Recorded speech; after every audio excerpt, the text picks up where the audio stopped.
vamos a profundizar entonces en qué tipo de casos de síndrome post-COVID se están viendo en Uruguay, cómo identificar esos síntomas. Bueno, vamos a hablar a continuación con el médico Ernesto Cairoli, que es internista, investigador del Instituto Pasteur y además es responsable de la unidad post-COVID-19 del CASMU. Cairoli, gracias por estos minutos con BTV Noticias. ¿Cómo le va? Muy bien, muchas gracias por la invitación.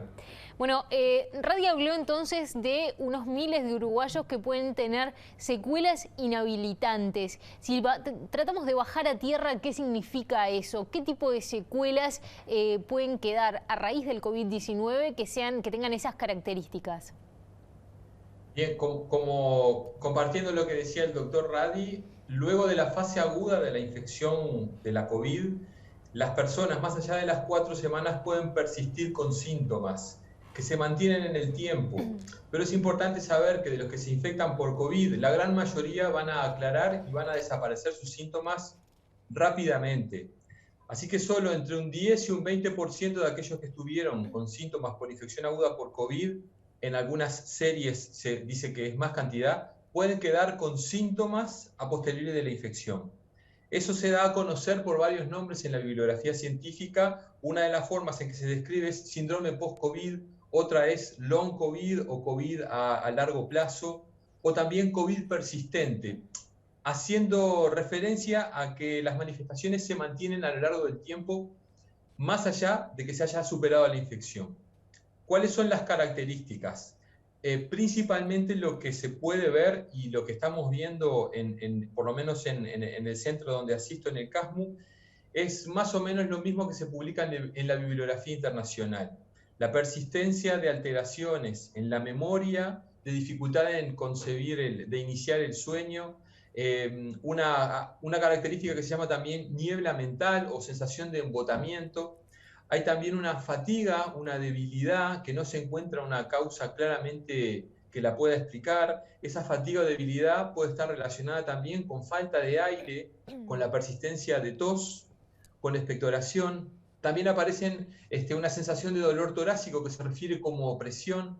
Y también hay otros síntomas como dolores articulares, musculares y en algunos casos persistencia de diarrea. Es un cuadro bastante amplio y heterogéneo con el que pueden quedar y supongo que lo que de a poco va a ir describiendo la medicina y la investigación es que va a haber diferentes perfiles de personas que sufren este síndrome post-COVID.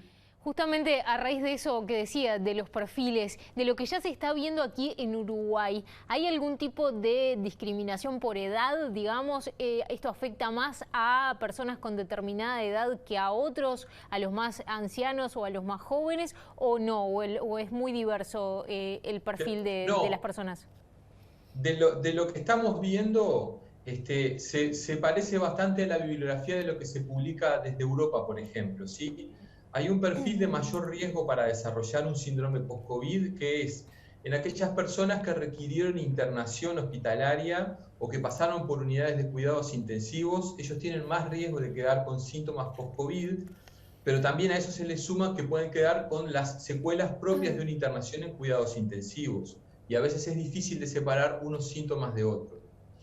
Pero a su vez, también se ha visto que aquel que está muy sintomático la primera semana, que tiene 5 o más síntomas con una intensidad pronunciada la primera semana de iniciada la infección, esos tienen más riesgo de tener síntomas a largo plazo por la COVID. El perfil de lo que se puede observar y lo que está publicado en la bibliografía es que tienen más riesgo las personas mayores de 50 años con un leve predominio en mujeres y con estas características, que estuvieron internados o que estuvieron muy sintomáticos. ¿Se sabe qué pasa en el cuerpo para que en algunas personas se desarrolle este síndrome post-COVID? Es decir, ¿por qué de repente una gripe no genera este tipo de alteraciones y sí lo genera el virus del SARS-CoV-2?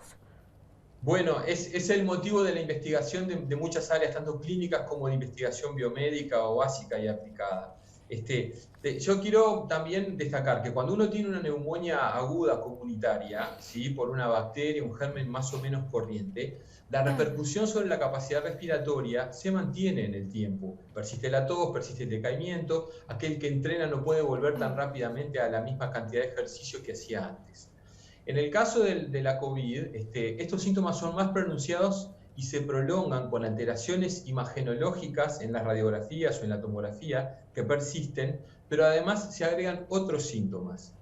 Entonces, el porqué de esto se produce de esta manera es un tema de debate. Bien. Por ejemplo, una de las cosas es que la respuesta inflamatoria que se activó para controlar la infección persiste sostenida a lo largo del tiempo. Esa es una hipótesis. Otra hipótesis es que los propios anticuerpos que se generan para controlar la infección pueden tener reacción cruzada, o sea, que reconozcan estructuras normales y desencadenen algún fenómeno inflamatorio o de autoinmunidad que haga que persistan los síntomas en el tiempo. Y la tercera hipótesis, que es la que menos evidencia tiene, pero que están apareciendo en algunos documentos, es que haya una pequeña persistencia de la replicación viral o por lo menos de reservorios del virus en lugares como el intestino, por ejemplo. Bien, para finalizar, ¿se han detectado casos de personas con este síndrome post-COVID que hayan sido vacunadas y que de todas maneras se infectaron o no? Sí, nosotros estamos viendo personas que fueron sorprendidas por la COVID entre una dosis y otra de las vacunas y han quedado con síntomas post-COVID.